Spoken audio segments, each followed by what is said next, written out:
Sehingga dengan demikian secara detail kami melihat, mengukur, dan juga secara ini melihat apakah yang bisa dilakukan ketika sedang tidak hujan. Kemarin setelah dari waduk fluid, sekarang menyusuri jantung utamanya pengaturan banjir yang ada di Jakarta ini. Mudah-mudahan dengan koordinasi yang lebih rapi, lebih baik. Kalau toh misalnya, kan ada yang tidak bisa kita hindarkan. Curah hujan tinggi di Jakarta, ada banjir kiriman dan rob sedang terjadi seperti waktu yang lalu, maka pemerintah Jakarta sudah bersiap-siap sejak awal. Di samping itu tentunya kami tidak mau menyerah dengan kondisi lapangan yang seperti ini, maka saya meminta kepada jajaran terkait, terutama asisten pembangunan, untuk sepanjang sungai ini nanti diperhatikan, dikelola, dan dijadikan tempat orang bisa menikmati misalnya lah malam Sabtu, malam Minggunya di tempat ini, dan untuk itu harus diatur secara rapi. Tadi kebetulan ada dari JXB yang akan mengelola ini, saya minta dipresentasikan terlebih dahulu kepada gubernur, kepada wakil gubernur, agar betul-betul terlihat, tertata dengan baik, nggak asal serampangan, karena apapun ini kan tempat premiumnya Jakarta, sehingga perlu diatur secara baik.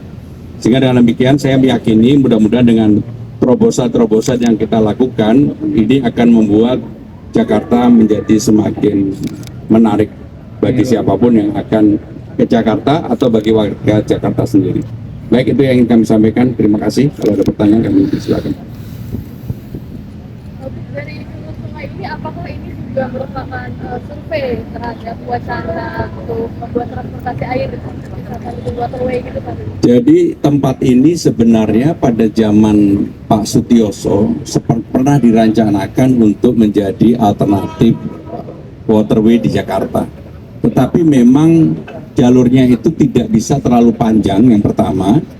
Yang kedua, curah hujan di Jakarta ini kan antara waktu kering dan waktu hujan itu begitu ekstrim sebenarnya. Kalau keringnya lama, sebenarnya airnya di sini hampir nggak ada. Nah, itulah yang jadi persoalan kalau kemudian ini kita jadikan sebagai tempat untuk waterway. Tetapi saya tadi sepanjang jalan melihat kalau kiri kanannya kita rapikan, kita buat lebih hijau, kita buat vertical gardennya mulai kita tata dengan rapi, kemudian pedestriannya yang di sini kita perbaiki. Tadi saya juga meminta dan ternyata sudah ada perencanaan bahwa akan dibuat penyeberangan khusus jalur sepeda di tempat ini. Dan kalau itu bisa dilakukan, maka begitu banyak pilihan-pilihan bagi warga Jakarta untuk menikmati kotanya. Dan jalur sepeda itu bukan sepeda seperti saya yang kencang, enggak. Ini jalur sepedanya adalah yang dinikmati dengan keluarga.